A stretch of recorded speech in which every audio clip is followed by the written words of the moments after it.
Of the County Assembly of Isiolo, we would like to address the members of the fourth estate concerning the dissatisfaction of the members of the County Assembly by the conduct of the County Assembly of Isiolo clerk.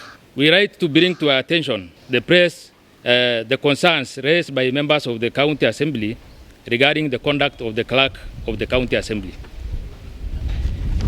The highlighted issue includes A. Abuse of power. The clerk is an habitual absentee from the office and only appears when he is advancing his personal interest and agenda, which are largely corruption related. The NHIF, NSSF, Lab Fund, both voluntary and gratuity, hereby referred as a statutory deduction for the County Assembly fraternity, are not remitted on time, which has untold suffering to the staff and the members of the County Assembly. The Assembly loan, not paid, rendering loaners to appear in the CRB tarnishing list, the Assembly loaners' integrity.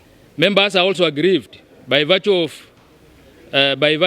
the allowance not being paid on time, which has demotivated them. The Controller of Budget report for the financial year 2022-2023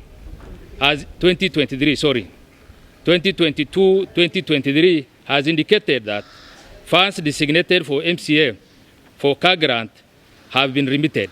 However, these funds have not been dispersed to the members of the sum of the members of the County Assembly as to date. The unclear and opaqueness in the process of tendering is another issue.